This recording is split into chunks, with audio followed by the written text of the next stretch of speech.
Good morning. It's 10 a.m. here in the U.S., and we'd like to welcome you to our weekly Monday morning Google Hangout show, Surviving the Diagnosis, It's Happened to All of Us. I'm Sandy Conkar alongside Peggy Mangan. Good morning, Peggy. Good morning, Sandy, and everybody out there. This is supposed to be a wonderfully exciting show with our special guest today, Sharon King.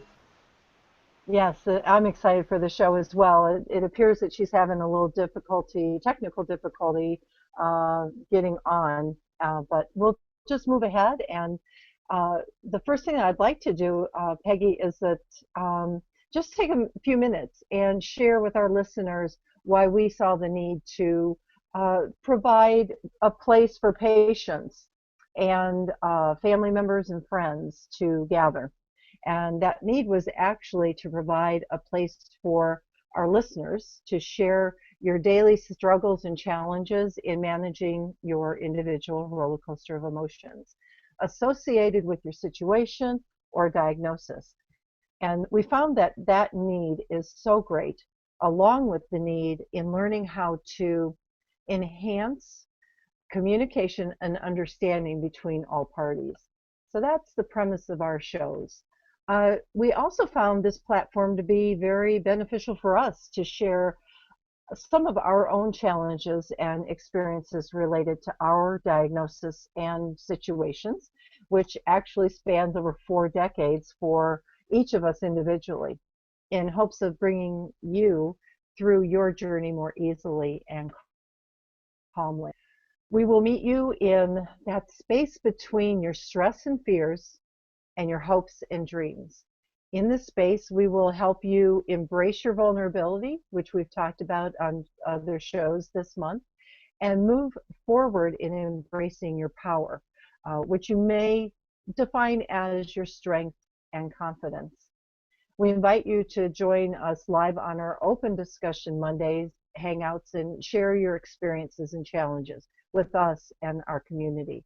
We chat a bit and share a bit, and typically about 20 minutes or so into the show, we begin to guide you through a tapping exercise on the very challenge you share. So it's a very interactive show. So our belief is that there's no better way to understand our work and the benefits than to experience it firsthand.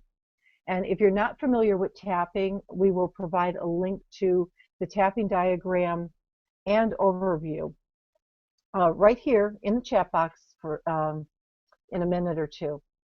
And for those of you who are part of our Freedom and Peace community, there is a link to an instructional video and handout in the Coffee Break Cafe area. Again, we'd love you to join us on our Open Discussion Mondays. Sharing is a valuable gift in healing yourself, as well as letting others know you're not alone. And if you're not already on the list and receiving friendly reminders of upcoming shows, visit survivingthediagnosis.com. Click on the Access the Hangouts button. And if you'd like to join us live on the show panel, simply click option 2 in the drop-down menu. And the show link will be sent to you in the morning of the show, just a few minutes before. Any questions, simply email us at support@survivingthediagnosis.com. So we've covered what we bring you in our Open Discussion Mondays in the form of community, support, and how you can join us from the comfort of your own home. And we're going to switch things up a little bit today because the last Monday of each month is our Guest Monday. And today our guest hopefully will be traveling virtually across the pond from the UK. Our guest is Sharon King, developer of Matrix Birth Reimprinting and Peggy's mentor and trainer. And I'll give you a little bit of background on Sharon, and in the event she doesn't make it to the show, I will give you the link to her page and you can still connect with her and read more about her. So Sharon has worked for a number of years specializing in the birth experience and how it affects our emotional health during our childhood and adult life. She went on to develop the Matrix Birth Reimprinting protocols, which became a foundational cornerstone in a self-help technique called Matrix Reimprinting. and currently trains other practitioners worldwide. She leads the field in this area, and her techniques are published in the book Matrix Reimprinting Using EFT, which was released by publishing giant Hay House in August 2010. And she's currently writing her own book, The Book on Birth, The Missing Piece, that's PEACE, a new paradigm in conscious birthing. One of Sharon's key skills is her ability to unlock people's potential. She's both intuitive and compassionate, meaning that she can help people to shine a light on where their blocks are and sensitively transform them with a mixture of emotional and energy work. Sharon's work is gaining popularity worldwide because of this ability. And today, you'll learn the importance, excuse me, of the natural bonding process and how not having that crucial bonding time can leave you, your child, your client feeling abandonment and isolation issues. You will learn how we share our mother and father's thoughts, feelings, and emotions while still in the womb, and how that affects us in the present. And Sharon will share how we can transform all these experiences to feel more connected, empowered, bonded to our parents, children, and safe in the world. So after that introduction, I am going to go out on a limb and say we may run over our typical 60 minutes. And for those who cannot stay the entire time, we invite you to ask your questions and comments in the Q&A section. And also, there will be a replay. So we will be addressing them near the end of the show. And also, for those just joining us, you're watching Surviving the Diagnosis. It's happened to all of us, with myself, Sandy Conkhart, and Peggy Mangan. And I'm hoping that Sharon will be on. If not, like I said just a couple minutes ago, Sharon was and is Peggy's mentor and trainer. So Peggy is welcome to take it away. Okay, thank you, Sandy. Yes, Sharon is my mentor in Matrix Birth Reimprinting. I learned the technique from her a couple years ago in Orlando, Florida. One of the 2 times that she came to the U.S. for training, it was amazing. And that's probably why there's not much conversation out there about Matrix Birth Reimprinting, because there hasn't been any training here in the United States. On the other hand, it is a magnificent tool. I use it on my clients, with my clients regularly. It seems to be the go-to place when you just can't figure out, why do I have these feelings of stuttering here, of abandonment, I'm not good enough, all kinds of just thoughts and feelings that you don't know where they came from. Claustrophobia, oh boy, I've got a story about that. So anyway, I really hate to be the bearer of bad tidings here, but Sharon will not make it today. I just heard from her. She's traveling back from Turkey, and she's in the UK. She's traveling by air and boat and car, and right now she's ready to get on the boat. So I am so sorry. She has agreed to come on next week and discuss everything we were going to discuss today. And like I just told her, I am no Sharon King, but I will try to I will try to do the demo the best I can. She did teach me, so I'm pretty confident this will go off okay. But next week we will have Sharon King. All right. Well, you know what, Peggy, it gives us the opportunity to invite our listeners to ask any questions, put any comments in the Q&A for us today, and we'll definitely ask them next week for Sharon. And but we did have a question on that came through from one of our listeners already that asked, do you need to consciously know something about your birth for birth matrix reimprinting to work, or matrix birth reimprinting to work? And I know that Sharon had mentioned that most of us, we may have a little bit of an idea from stories and things that people have, that we've heard, our families say. But the majority of her answer was, really, you don't need to. Do you agree with that?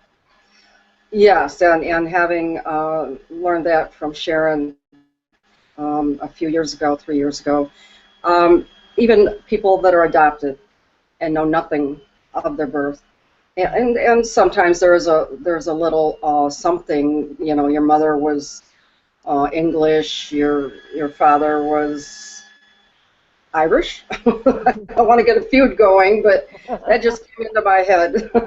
So anyway, you know a little something, and you know the time of your birth, and so those things, that you may have heard, even from your adopted parents, or in the family, like Sandy said, of your actual birth, even if you don't know a lot of information. We can go in and do a session regarding that. We get a lot of we do a lot of intuitive work. We deal with the embryo right at conception almost. We deal with intrauterine learning and negativity, and the fetus can hear. The fetus hears very well, and they can hear arguing among the parents, and they can feel mom's energy. And mom's energy sometimes, if things aren't right emotionally for her, the baby feels that. And we go in and in-depth take that a couple steps further and help the baby, the fetus, release those negative feelings and release what the adult person is sensing is going on. And you don't have to have that written in stone confirmation, because a lot of times it's a feeling. And we urge the person to just say what they're feeling and how they think it's going. It's not make-believe, but in a sense, when you have no verbal communication in utero, the baby didn't tell you. So it really is a nonverbal awareness that the individual gets. One of the things that I listened to one of the interviews where Sharon was being interviewed, and she mentioned that she also works with past lives and ancestral lines, and you bring that energy in with you, and when you're conceived, and if you have a different approach to life, where if your conception was a violent one, whether it was rape or there was a lot of anger, that you're starting out already in a challenged way. Um, I Exactly. found that to be very interesting, and boy, I'll tell you, I wish I knew of Matrix reimprinting. I just hadn't delved into it because I was delving into so much more at the other things at the time. But I had a client that I was on the call with, and her sisters were on the call as well, and they were just kind of the listeners, but she was the one that was receiving the main session. She has a twin. They were in the womb together. And what I was, because I'm intuitive as well, and what I received for her was that her mom didn't realize that she was having twins. And when she found out, she was very, very concerned. And what my client did was that what came through was that she took on, I've got to take care of mom. I've got to be the one the caregiver. I have to take care of mom because she wasn't planning on having my sister as well. And I thought it would, well, I mean, I knew there was a way to release this and clear this. need to be the caregiver and take care of everybody. But what struck me was that her sister was very, very adamant in saying, well, that can't be. You're not even born yet. You don't know what's going on. And she just, I mean, she went off on that, I was relaying information that was incorrect. So, though intuitively, I give what it comes through me for the highest healing for my clients. And it's not my place to argue with someone else's beliefs. So I just said, well, that is your belief, and we moved on. And my client received the information, and all of that was coming through for her, she kept saying, that makes so much sense. That makes so much sense. So it makes sense, and you can go back to that womb and before, and release a lot of stuff with Matrix. Yeah, you can, Sandy. I also learned from Sharon a lot about past lives and how to take people back and to deal with generations that may be contributing to issues now for you. Um, I went back and I was just stunned at what I encountered, and it's helped me understand where I've gone in my life today.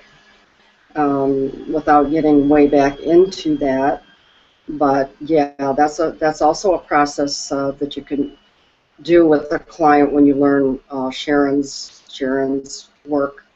And let's see, I think I mentioned a situation of let's see, of claustrophobia, and I think this is a good place to tell you that story. I had a client who was frightened out of her mind to fly, wouldn't fly, and whenever she did, she was in a panic attack the whole way, and literally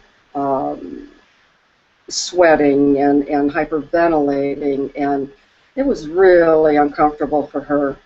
So we did a matrix birth birthing. After we had done several sessions to do the detective work, as Sandy says, on what is causing this, and there were several things, but just as an aside, I said, well, let's do the birth reimprinting, because a lot of times those uncomfortable feelings come right from there. And so we did. And as we were describing the birth, she was describing the birth, she would comment that she felt stuck. It felt very, very tight. It felt very close, and it was uncomfortable for her. And as we were going along, actually before I started the session, I mentioned, is there anything significant about your birth story? And she said, yeah, my mom said my shoulders got stuck. Well, bingo, that was clearly a very significant piece. So as we were going along for the birth, she was commenting on the birth canal looked so far away, the light did, and she just felt like every millimeter of going forward, she kept going backward.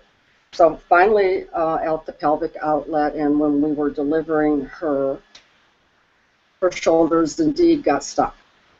So what I did was let her know that there was plenty of room. She could even roll from one side to the other, and this was how her birth was going to proceed. No stuck shoulders, no panic in the room, no panic in mother. Everything came off beautifully, and that's how we did that. She felt amazingly free, she said. She said, I feel so free. Now, I would love to have tested it, but she hasn't flown yet. So in my heart, I felt that this was a real breakthrough for her. And she's given me all kinds of information that when she does fly again, she keeps in contact, we do, and when she does fly again, she will let me know how this goes. So anyway, that was a real interesting story in that regard. And she went through her life, you know, with this feeling. Whenever she flew, the plane just looked like this long, dark tube, and the panic set in.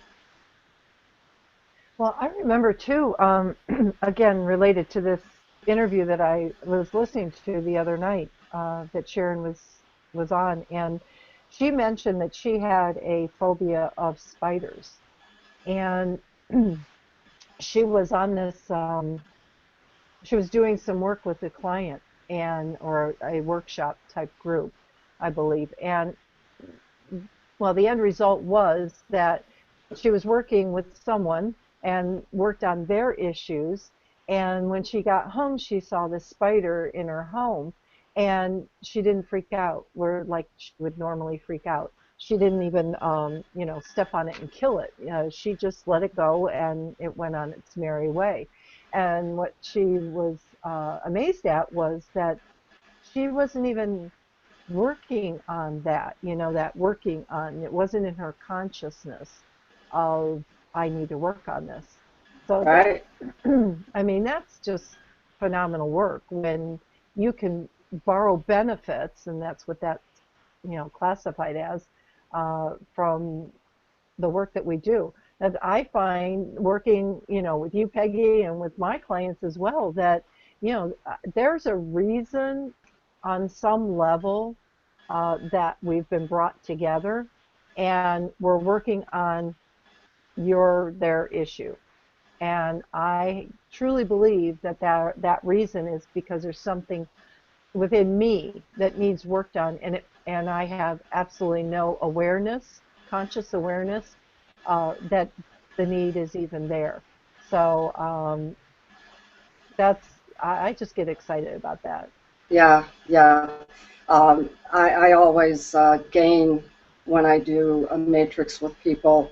You do find that, wow, I kind of have the same issues, or I get this feeling about their clearing and their re-imprinting and the beauty of it, and especially at the re-imprinting time, because it is so warm and loving and happy, because we don't re-imprint until we get to that piece.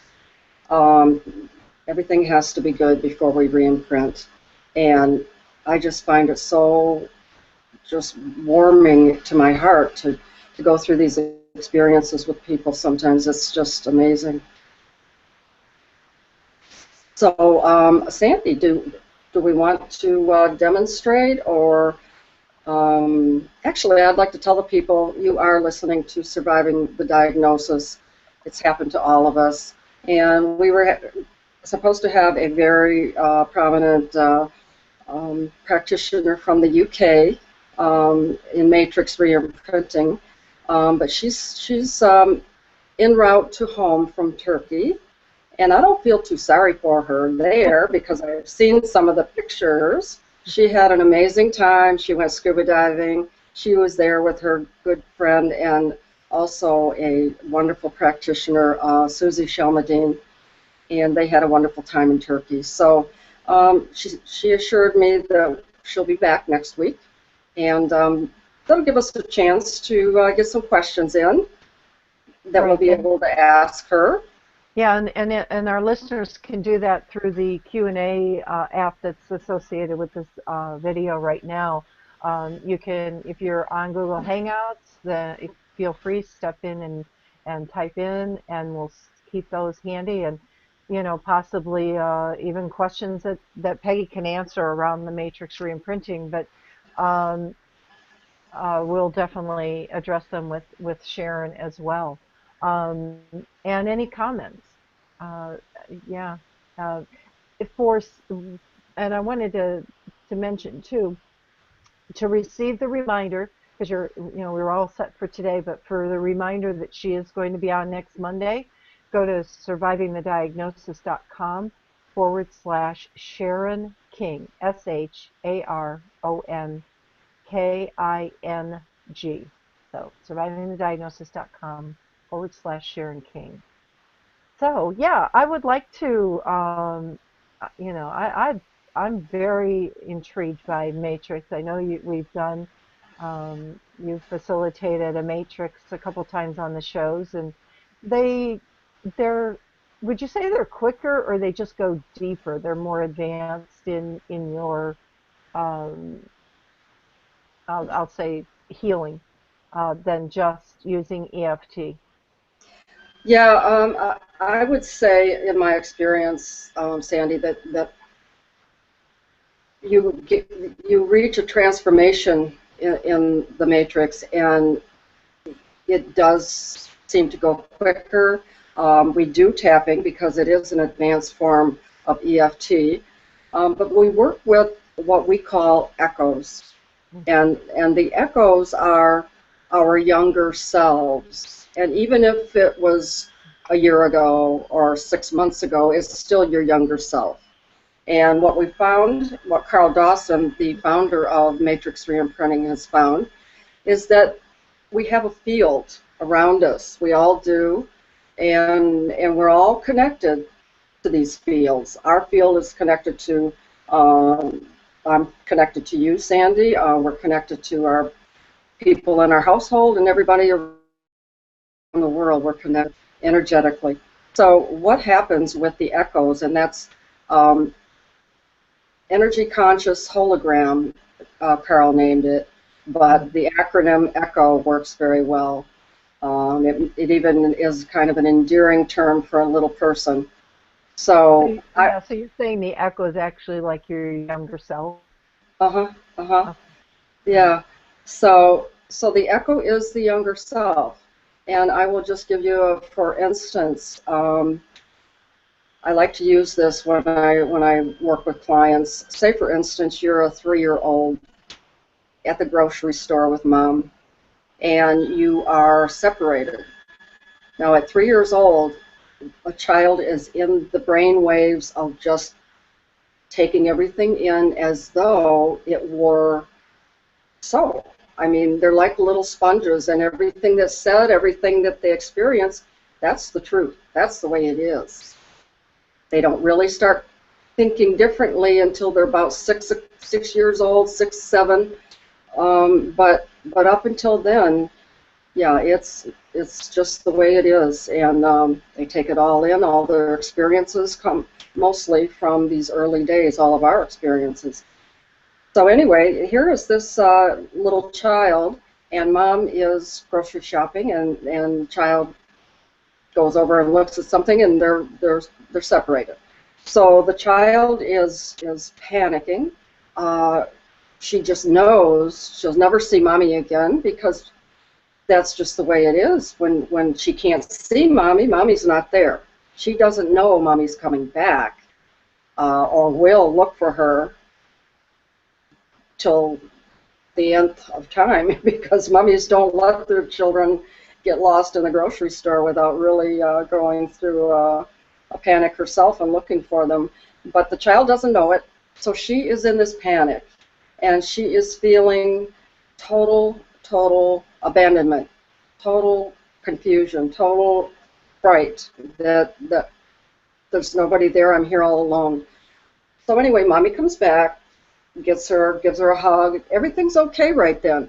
But what happened in that few minutes is that an energetic piece broke off into the field, and that echo, that little 3-year-old, got stuck right there. And as the person grows up, they're holding on to the energy that this little person felt, and it's fright, it's scared, it's abandonment.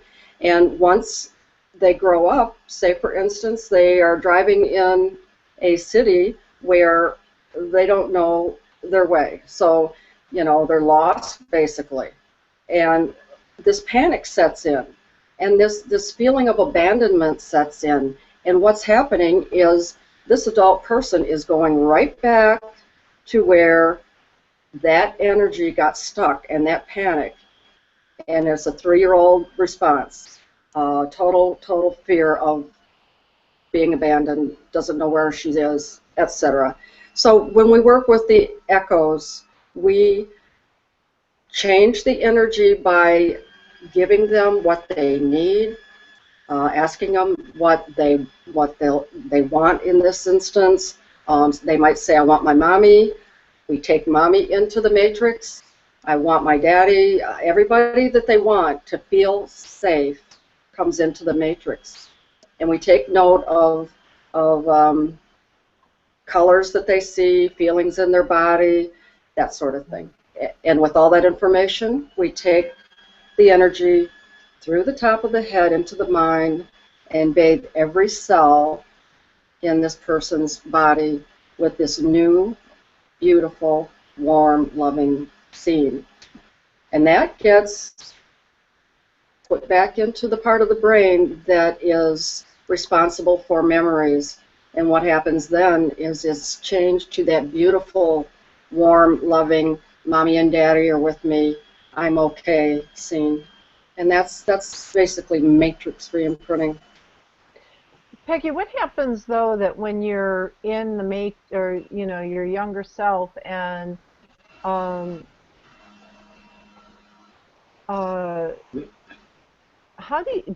is there a way to get around? I've got two questions. One is, when you go to the younger self, and the younger self doesn't feel safe with you there, how can you work around that, or not, or do you go to a different younger self?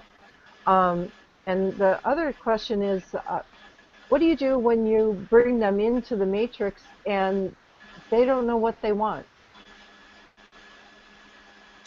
Okay, the first question, if they don't want to work with you, if they're afraid of you, that's where we definitely begin tapping as soon as we get in the matrix. We begin tapping on the little one. Now the client will say, is you, Sandy, and we're having you tap already. You're closing your eyes, you're getting a scene, and you are reporting to me, the practitioner, what the scene is. Mm-hmm. If your echo is reluctant, we go in immediately and begin. If they're willing, we begin tapping on them, and as we tap, we introduce things that will make them or help them feel safe. There's always something. I want my doggy. I want my teddy bear. Our tappy bear, like what's right behind both of us. That's my go-to bear, by the way. Yeah. Okay. Well, that was a good. Okay. Yeah, I can see that then. Thank you. Yeah. Because I've had that. You know, I mean, I've usually backed out and gone to a different younger self. But okay. Well, we go to the echoes that are putting themselves out there to be worked with. Mm-hmm. And if you get a scene with that 3-year-old, she's popping up there saying, "Hey, I need this, but I'm afraid of you." But there are ways to get around that. Mm-hmm. What was the second part of your question, Sandy? The second one is that when the younger self doesn't know what they want, they don't know what they need or even desire in that moment. How did you fill that void? Well, basically similar to the first question. You work with them in terminology and language that they use. You don't talk to them like a rogue scholar, because they're not. They're children. And what you do is create some scenes for them, create some play, because children play, and that's their basic learning tool is to play. So if I get an echo that is reluctant to go any further and address an issue, we play.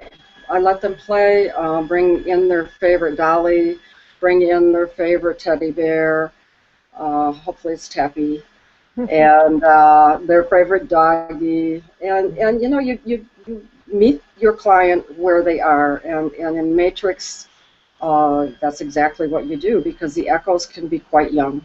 Okay. All right.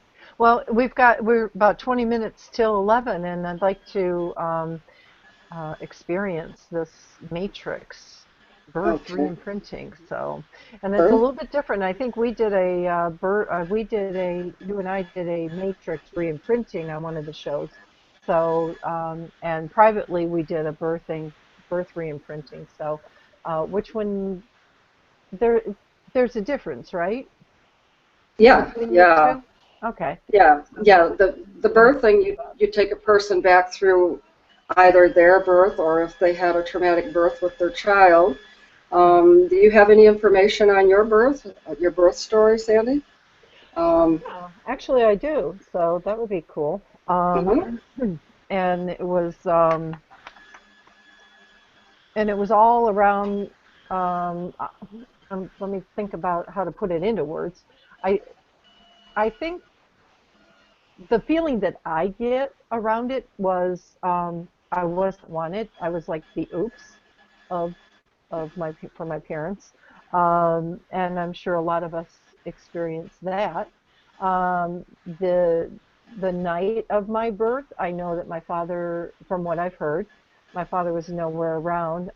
Actually, he was in a bar with another woman, and back in 1950s, the woman had to have the husband's signature to have a C-section. So I was giving mom some issues of, you know, basically I didn't want to be born, and now I know why.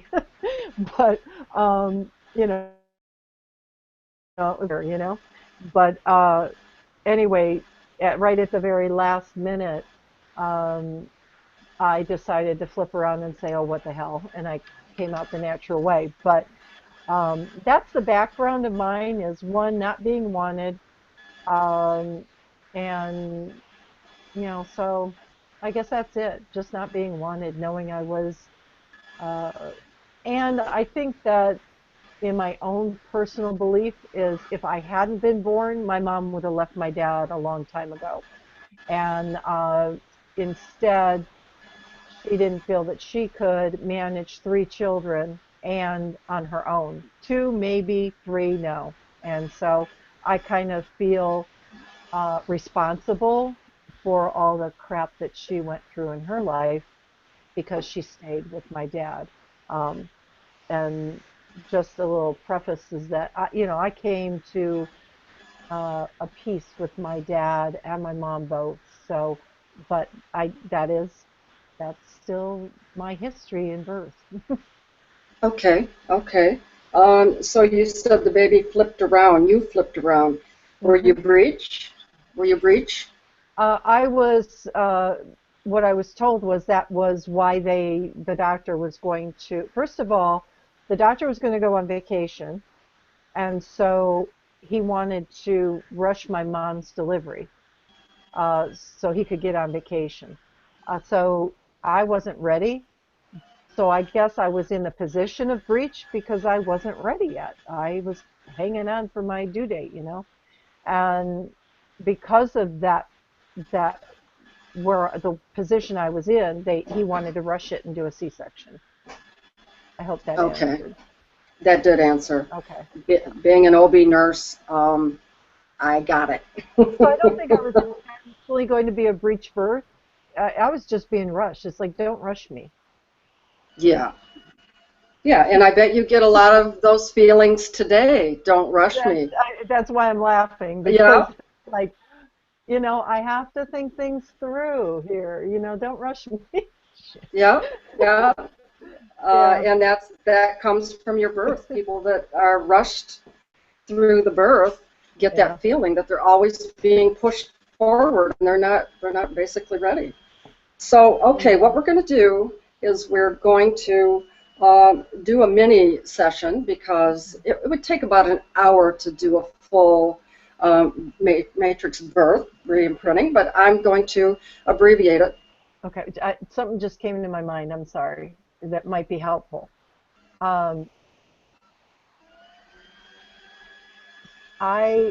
Maybe you tell me.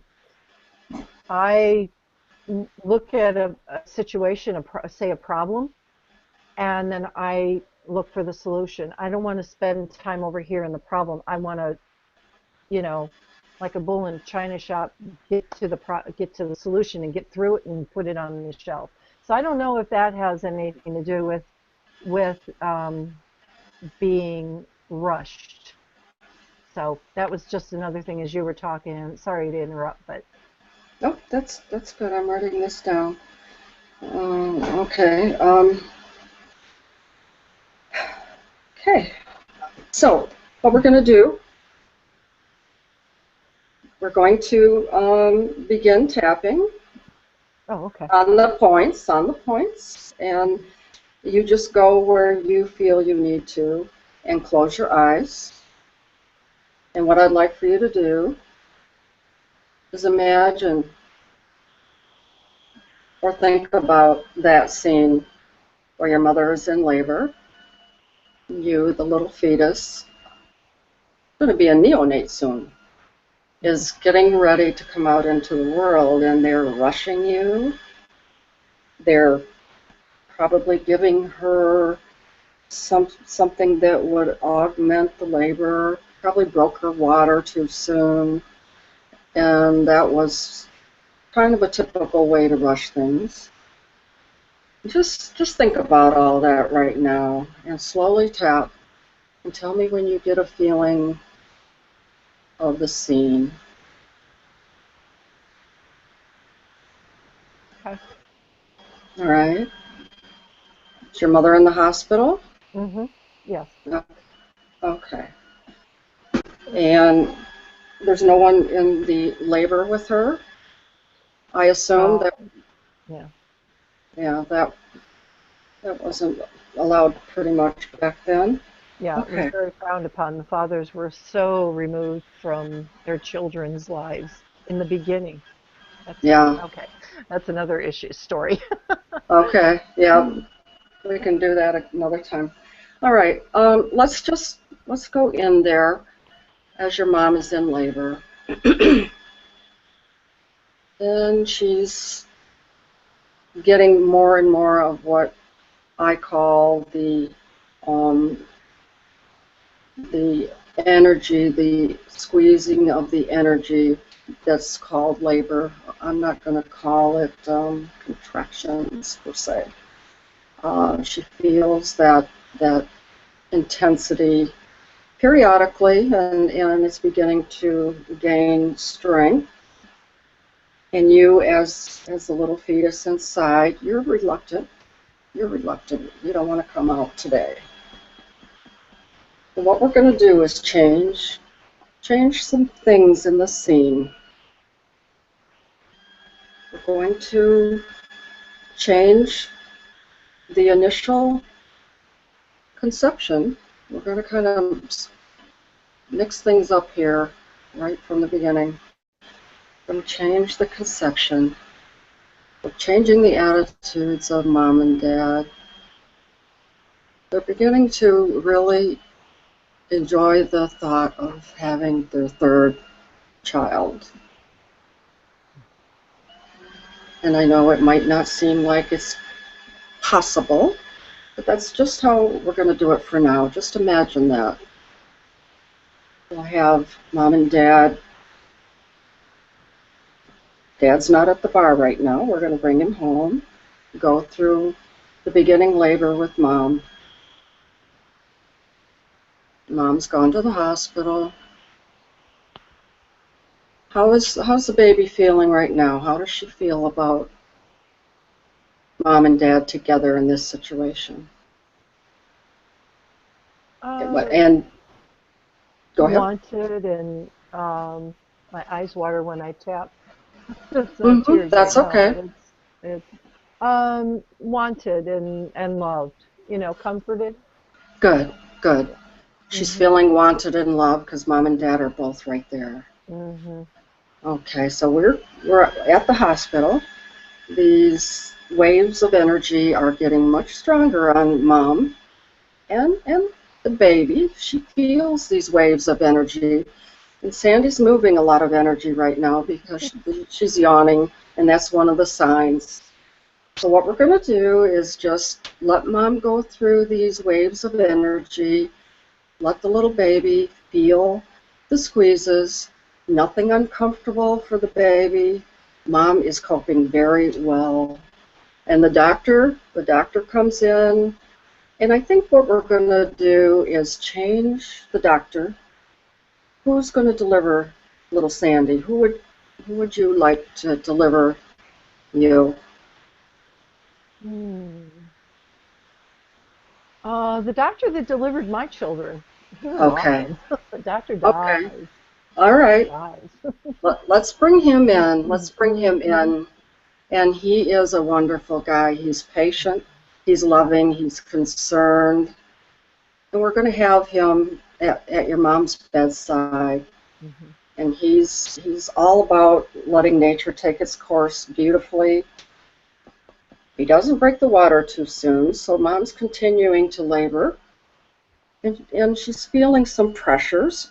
And lo and behold, this little girl, which she doesn't know yet, did turn over. Mhm. And instead of her butt coming first, her little head is presenting. Mhm. Actually, Dr. Dawes delivered my kids the LaVoy method. Mm-hmm.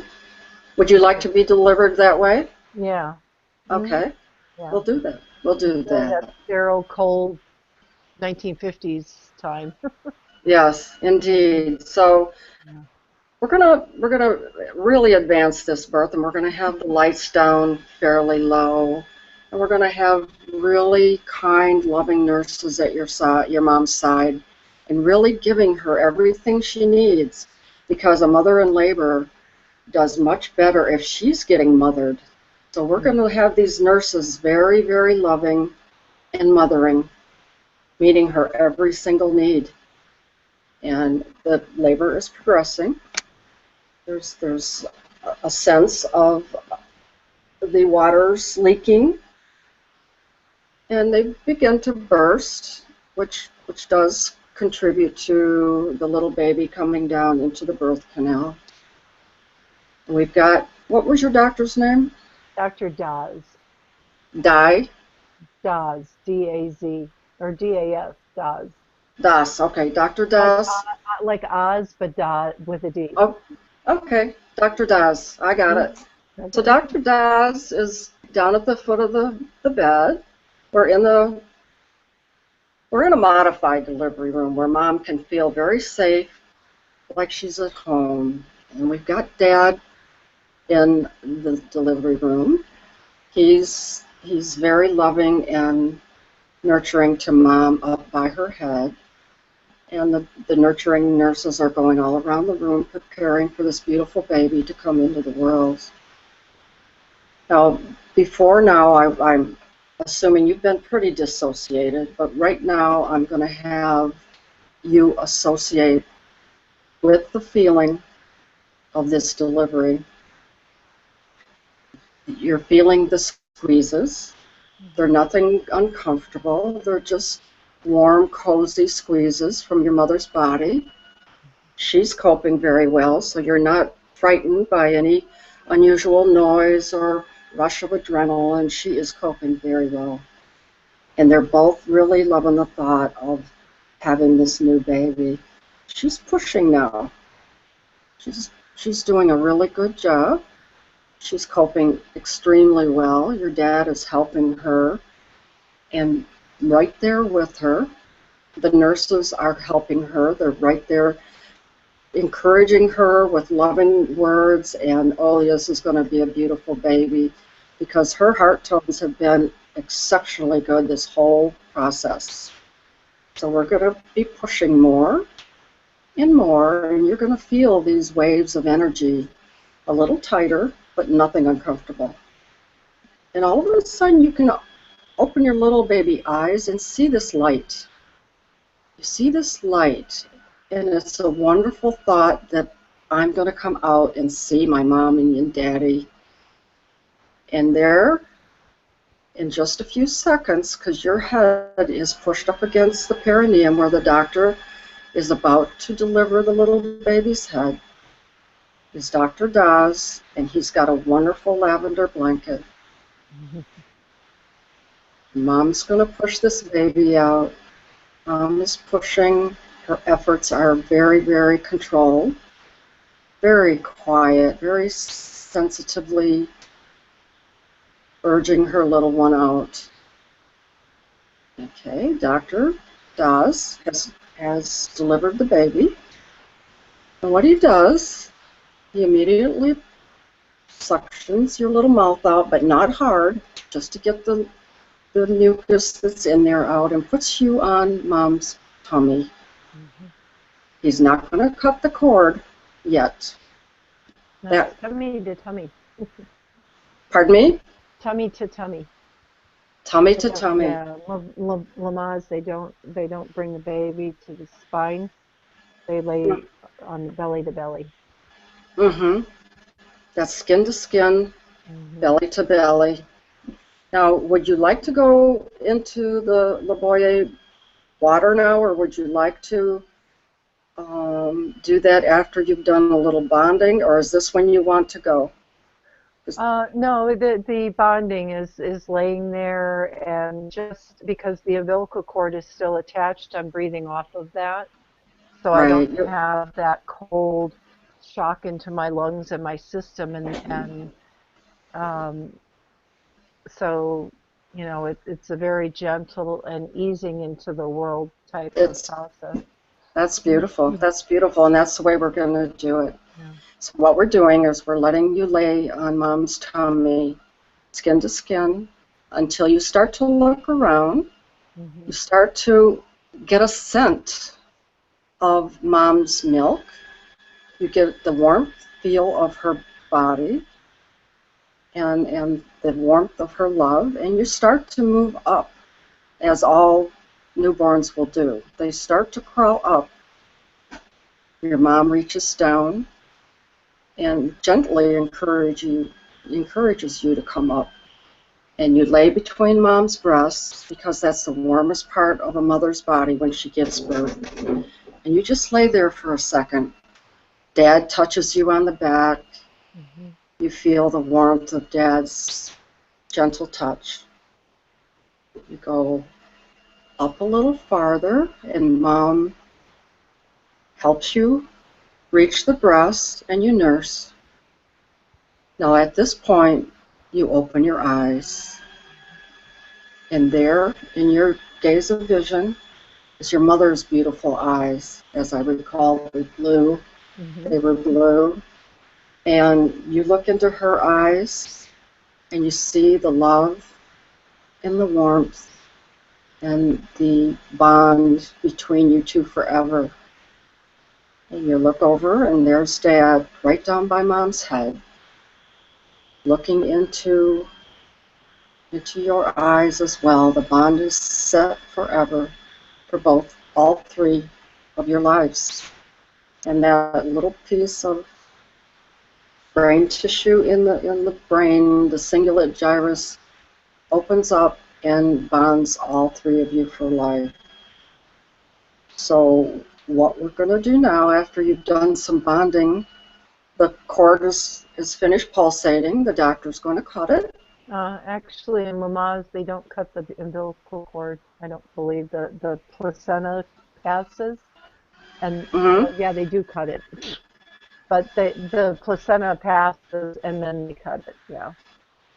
Okay, then that happens, and then we go to the water. Is that how? Yeah. Then my dad takes me to the water. Okay. This is a great matrix reimprinting, because Sandy is choreographing it almost on her own. Dad takes you over to the water. And are there any colors around this, Sandy? Hmm. Well, the room is black, but like the bassinet that the warm water is in is kind of like a white glow. You Mm-hmm. know, not the harshness of a spotlight, but almost like when the rays comes through the clouds. Mm-hmm. That Mm-hmm. A nice black. golden glow. Yeah. Mm-hmm. Mm-hmm. Like the Any warm. other colors? Mm-hmm. No, just right now, just that is all I'm seeing. Okay, Kind of that's like beautiful. I'm in the That is so spotlight, you know, beautiful. Mm-hmm. So we're just instead of going to, being in the dark, I'm in the spotlight. right, right, right. So harsh on baby's eyes. We're going to have Dad put you in the warm bath of water. Mhm. And Mom is watching on, and there's love sent from her heart to your heart. And Dad's heart is just emanating love. We're going to take this whole scene in through the top of your head, Sandy. Bathe every cell in your body, every cell in your brain, and it's going to go up and down the timeline to let you know that this is your new reality of your birth, all the way down to every cell in your body. And when you're ready, get a good sense of this, feel it, smell it, taste it almost. You can taste that water. And when you get a good sense of everything that's going on, shoot it out into the universe and the matrix, because this is your new birth reality.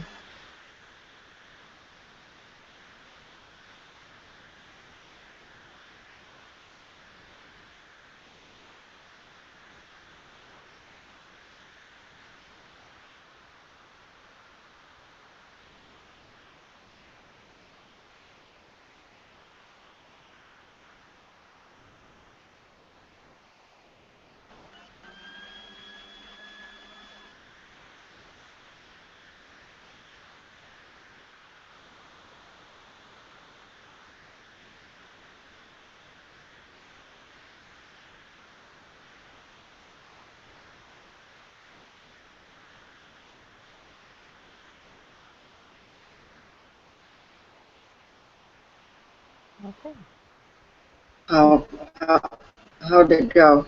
good. Good, Yeah. good. So open your eyes and orient yourself to your room, Hmm. to me on your computer.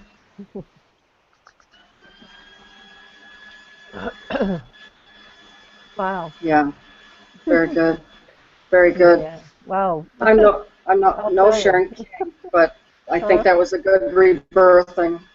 How oh was it? yeah. Yeah, because what I was shooting out there to the universe and beyond into even future lifetimes is, I am enough, I am loved, I am value, I have value, I am valuable, whatever.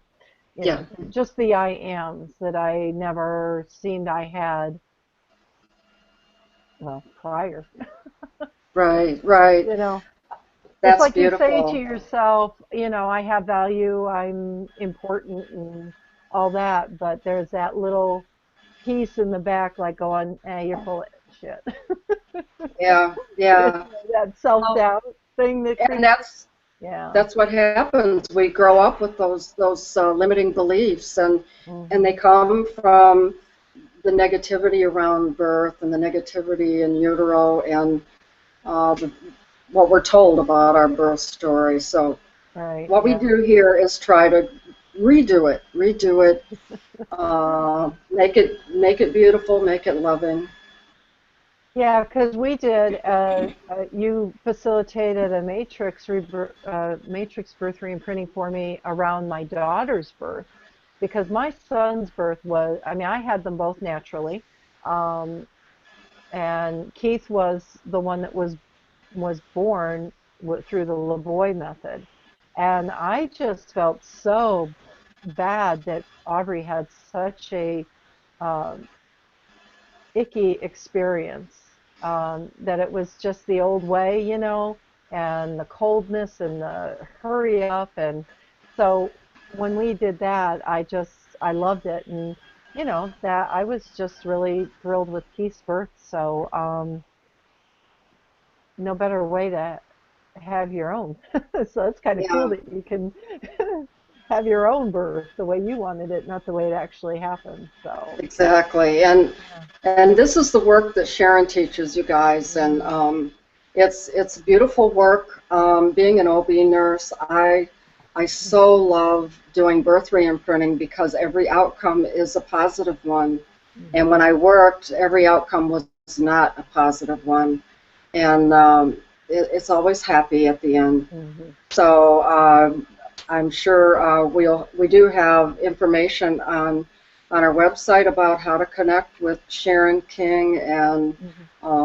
she has programs that are uh, out there. Right now, I don't think there's anything in the United States for a while, but Yeah, you not never know. facilitated by Sharon, I don't think so. Yeah, But yeah, you know, you can go to survivingthediagnosis.com/. Sharon King. You can read more about her. You can even, I've got the links there to her website, so you're welcome to click onto that and learn more. And she actually has, I believe, she has the interview that I was watching last week on her homepage. So you'll get to experience her in before she comes on this week or next Monday. But nothing's better than sitting with her in real time, I'm sure. yeah. So, and ask your Yeah. questions and comments. So again, be certain to put in, you can email us at hello@survivingthediagnosis.com and ask your questions, put your comments in. She will be more than happy to answer questions at the end, near the end of the show next week. And she's going to be facilitating a Matrix Birth Reimprinting demo as well. I don't know, Peggy. I don't think that that was a shortened one, was it, that we just did, or was it a mini? Well, it we did it Ah, expediently. We didn't go into the womb too much. We didn't do conception too much. It was about 25 minutes. mm-hmm. Yeah, we didn't So do the tree and the grounding and the coming back. That's right. Okay. But you know what? Even because I've had the long version, experienced the long version, I should say, and experienced the mini version, and they're just both as powerful.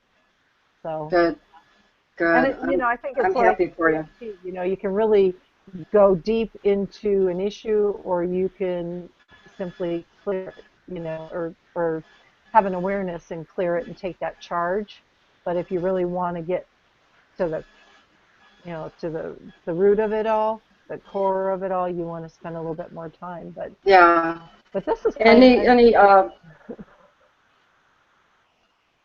you're Go good? ahead. You're good? Yeah, I'm good. Yeah, I'm Yeah. good. Any traumas that a person's experienced in life, and big hurts in a person's life, Matrix is beautifully designed to rid your body and your mind of all these traumas and hurts. Hmm. It's never, as Carl has said, it's never too late to have a good childhood. And what Matrix does is get rid of all the hurts of childhood and on up, but usually everything starts back then before 6, Hmm. um, mostly. But there's definitely a lot of hurts that we've cleared as adults. Well, I mean, because when we come into this world, we're innocent, we're pure, we don't know anything, you know, as far as what's going to be going on, That's and right. you know, it who who who teaches us to walk, who teaches us to say yes or no or maybe or what have you, and that is our parents, that's our aunts and uncles, it's our surrounding.